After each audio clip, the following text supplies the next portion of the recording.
All right. This is live, dealing with some tech issues, hoping to be joined by Destin Gerek in just a moment. So we shall see. Very excited to be speaking with Destin and sharing perspectives because he's someone who has been an inspiration for a very long time, which we'll probably get into a little bit. But even more,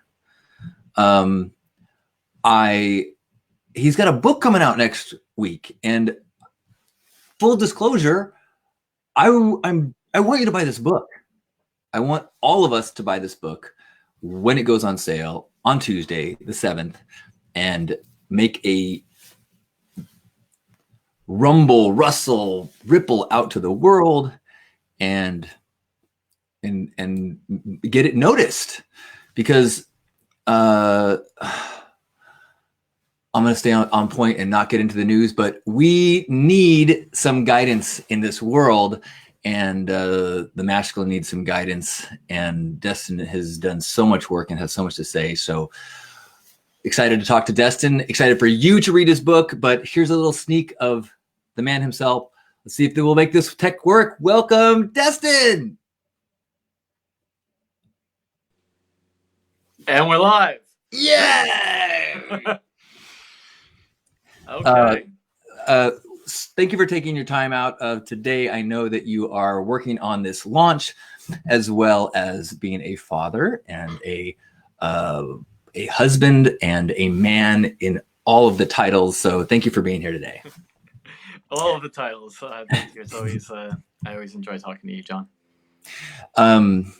Yeah, and I just on a personal level, it has been so wonderful to witness you in the last few times that I've seen you. As I've been watching you broadcast lately, there is such a difference to the energy that you put in the world now versus the when we first met. I think both of us in our previous chapters of Cocky Bastard and Erotic Rockstar were projecting into the world with our performance equality. And I think that was what we were supposed to be doing. But I think that we are now in a place where we are allowing in a different way. Is that part of what being an evolved masculine is? Yeah, I mean, it is about being committed to one's path of personal evolution. As I like to lay out in the book, I wrote this not from the place of, I am the epitome of the evolved masculine. If only you could be me. That's not me. I am a man who spent many years extremely lost when it came to trying to understand my connection to my masculinity and what it means to be a man in this world. And I devoted an enormous amount of time, energy, and money into this, trying to figure it out, trying to understand it, trying to do it better. And through that, I did find a lot of really powerful answers, at least answers that were deeply served me on my own path. And so I made a point in the writing of this book to take myself off of any sort of pedestals and not, oh, look at that, and not write it from like, here it is, just do what I do, you'll have my perfect Instagrammable life, but rather, I'm an imperfect man who has walked an imperfect path imperfectly, and here's the things that I've learned. May you take from this what serves you on your own path and journey. I really loved. Well, actually, I read the first chapter that you have online. Did I get the link right? EvolvedMasculineBook.com. Yeah, that was okay. Download the first chapter free. Yeah, and one of the things that I really just made my body relax was you're addressing exactly the thing that you're talking about. I think that as we grew into men, there was this is what a man is, and then that didn't feel right.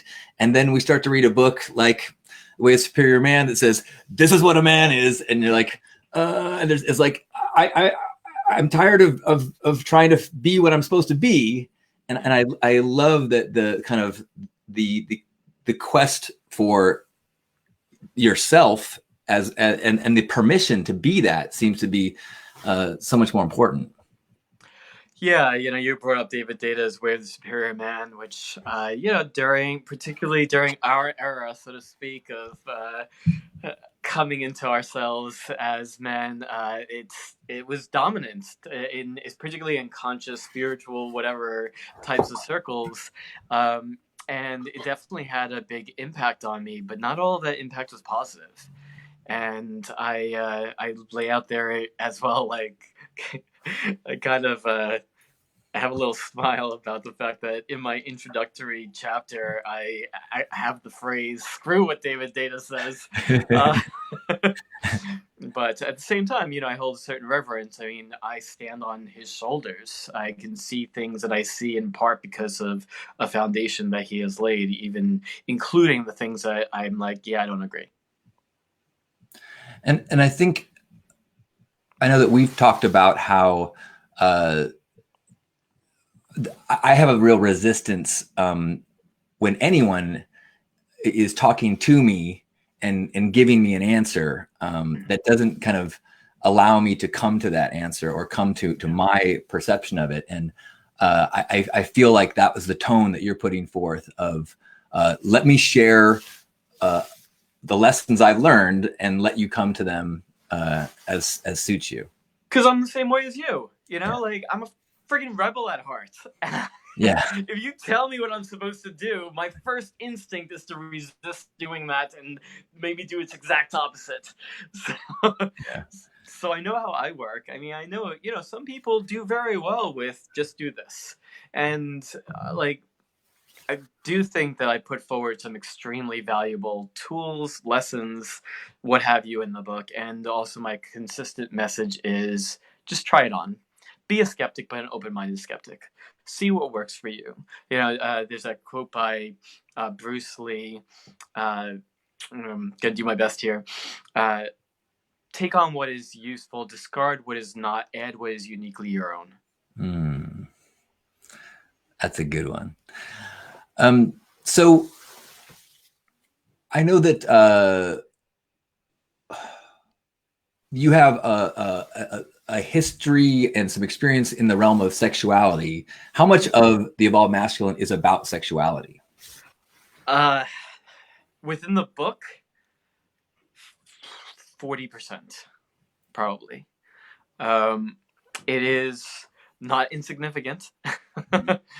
um, and a lot of that just has to do with my own journey and the ways in which, as I lay out right from the first words of the book, a big part of the impetus of my journey was my high school sweetheart's rape, and the impact that had on me while I was trying to come into my own sexuality and my own sense of self as a man, and the negative repercussions that held. I ultimately led me to this journey of trying to needing to discover what does healthy male sexuality look like. And now here we are all these years later, and what does healthy male sexuality look like? We seem to get loads of examples telling us what it's not. Right. And so I really wanted to lay out, well, this is what it can look like. It's not the one right answer away. But again, I put an enormous amount of energy into trying to find an answer for that. So here's a model. Work with it how it works for you. And then, but our notion of ourselves, our masculinity, our sense of self as a man, is more than our sexuality at the same time. It's our why are we here? What are we doing with our lives? Like, how to get out of that sense of being lost or confused or just getting a paycheck or what have you, and discovering your own sense of reason for being, purpose or mission.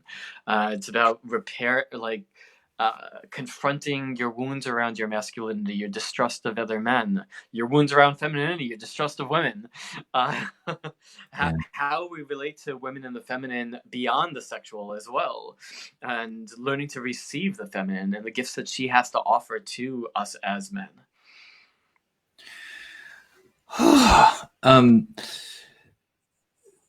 Thank you. So, how do you? One of the things that I've been thinking about a lot in the last couple of weeks, since Ram Dass's passing, and realizing how much I learned and admired about his way of teaching, which was often from his life as example and from his challenges and stuff. And what what are the what is scary or exciting about using your life as a tool? Putting this book out into the world is terrifying. It is. Writing it brought up so many emotions. I'm very blessed that the editor that I found to work with me, I mean, she was so much more than an editor. She's a Jungian psychotherapist by training. And I know you have a love for Carl Jung, just as I do. And she was helping me scrape my psyche and soul, drawing out, helping me just to like rip out what don't I want to tell you? All right, let's get that down. And I had to just release myself and just get down whatever wanted to come through, and whatever I didn't want to get down, and just deal with it later. And now, do I find it scary and confronting, and how are people going to react, and am I really telling the world my deepest insecurities, my biggest flaws, my most shameful mistakes? Yeah, I guess I am. Is it because I'm not afraid? No, I am absolutely afraid. I'm just friggin' doing it anyway. And to me, that's one of the lessons of the evolved masculine I learned along the way. Is it's not about being fearless. It's about not being ruled by your fear. Right, and it reminds me of the Brene Brown work, and which I so love, that it's becoming this cultural thing of becoming aware of the connection between vulnerability and courage. And I think that is such a huge part of what is missing in the masculine, and that by role modeling it and demonstrating it I think it's super important. It's definitely something that I feel like is part of my mission, is to integrate the courage of vulnerability and demonstrate it. Yeah, you do it extremely well at the same time. So I was just turning to this chapter, Powerful Vulnerability. Oh, there we go. Excellent. I believe that vulnerability is a superpower, really. That there's a way in which we can relate to our vulnerability that's powerful in two ways. One, it takes a certain power to be vulnerable, as I spoke of. I'm enormously vulnerable in the book. It is absolutely scary, and I am still doing so. That's powerful. Mm-hmm. I have to tap into my place of power, knowing that here I'm opening myself up to sure, positive things, but also slings and arrows. Here, you now know my greatest weaknesses. If you want to get in there, I'm saying yeah, and I can handle it. And here I'm also saying this is my best effort, world. Judge me. Dude, I'm aware of those things. I feel all of it. Bravo. That requires a certain power. And then there's the other aspect of powerful vulnerability, which is that act of being vulnerable in that way has an impact. You do this all the time. I mean, you share so deeply about things that people don't normally talk about, and it has an impact on other people. That's why you've built the audience that you have. It's powerful. But I think that there is, I mean, one of my mantras is there's nothing more beautiful than a human being revealing their truth. Mm. And when we have this culture with most of our interactions are on this level that is not who we all are, all of us. But whenever we do get to interact with people and all of them, it is so rich, and it is so like it's what it is to be alive. And so the more that we can do that and find people to do that, and really kind of support each other as we go to that scary place, the more potential we have to have these actualized people in the world. And I believe, heal the world. Yeah, yeah. It's my big, I don't know, concern, gripe, what have you, with what has happened in social media over the past 5 years, where this surge of influencers, and I don't know, the fake positivity movement.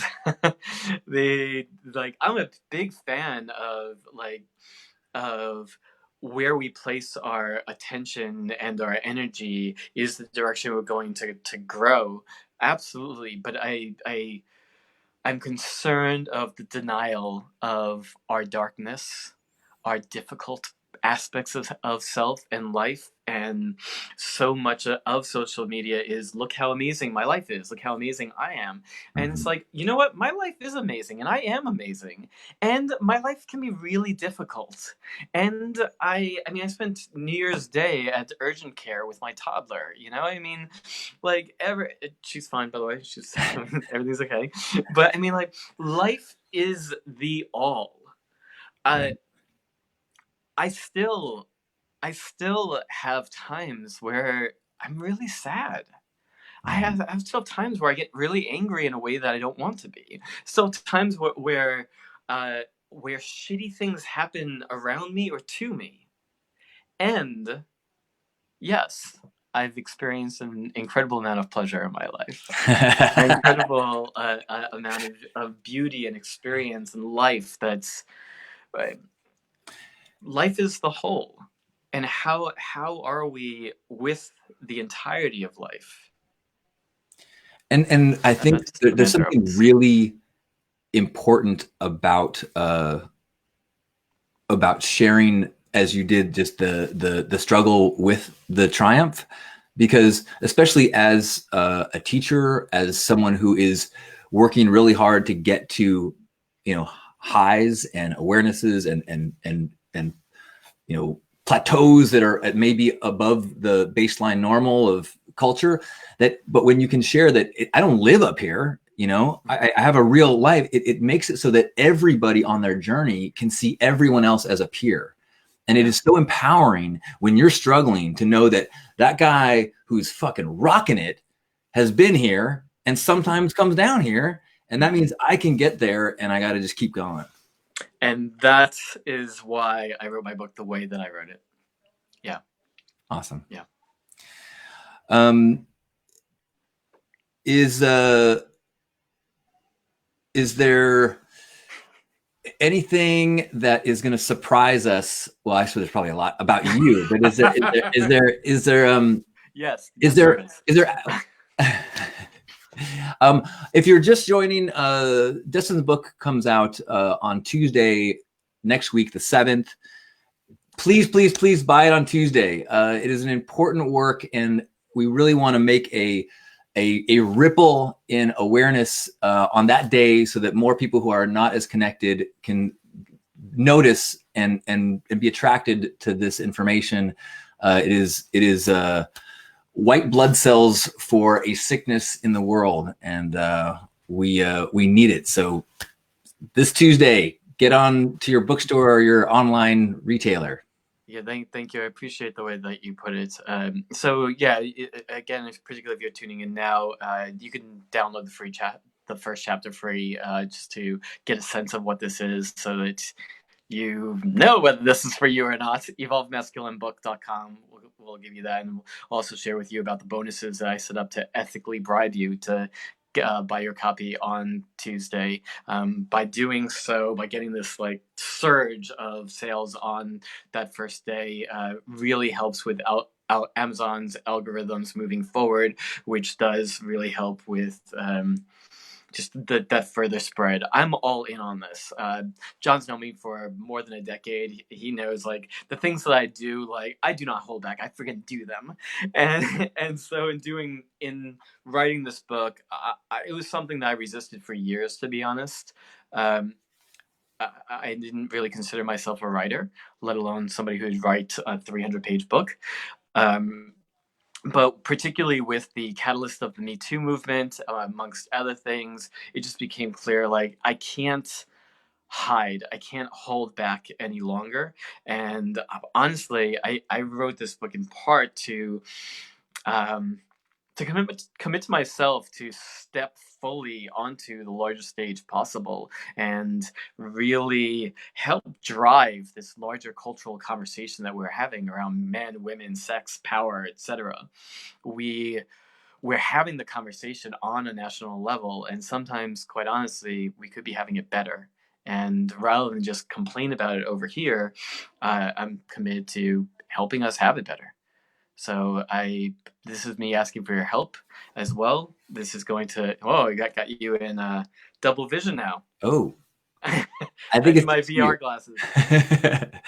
Uh, Well, I want to thank you for putting the work in and putting the book out there. I mean, especially uh, it is there's a courage to having this dialogue in the world right now. And as a man who thinks he's one of the good guys, I still have a lot of fear about this conversation. So for you to step out in a bold way and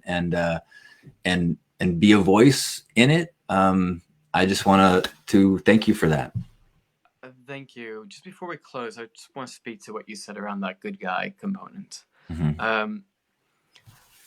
This is one of the mistakes I think that we can make is because there are some very clear, obvious guys who are doing things that most men would never do. It can be very easy for us to make a clear separation. There's the bad guys. There's I'm one of the good guys. Or even if we think it's larger set of men than the Harvey Weinsteins of the world, still like that's not me. I'm one of the good ones. Da da da. That can actually do a disservice to us. Yes, we need to help hold other men accountable and help call them in to rise up with us. Yes, but also, especially if you want to think of yourself as a good man, it's also a call to look within and where do you fail to live up to um, your own standards? Where are the places within yourself that you don't show up the way that you know that you want to be? What are the things that are in contradiction to that goodness that you think of yourself as? And I again, I lead by example and share the places where I failed, the places where I still struggle. But it really is only through that honest, that willingness to confront within ourselves first and foremost.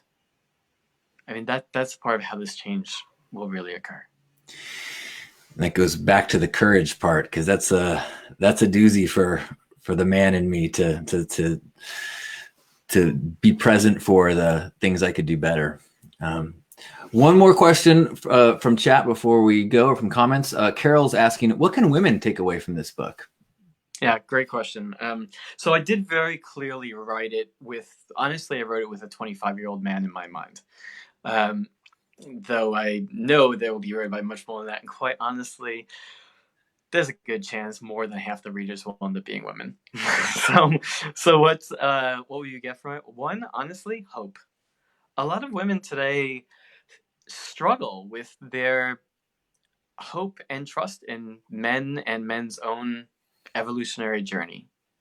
A lot of women are, and women online are complaining about how, like, where are the men who, it seems that women are growing, evolving, what have you, but men don't seem like they're doing the same way. How do I fight? What have you? The response I've gotten from my early readers who are women have been that it's renewed hope that men are moving forward. And then also a deeper understanding of men, the male experience, what men do struggle with. And then with that, hopefully, a way that you can better support the man or men in your life, as well as help you perhaps get clearer on what it is that you really want, need, and desire in a man, and what changes you might want to make in order to have that. Awesome. I'm going to encourage all women to put in your Tinder or Match profile, please read Evolved Masculine before contacting me.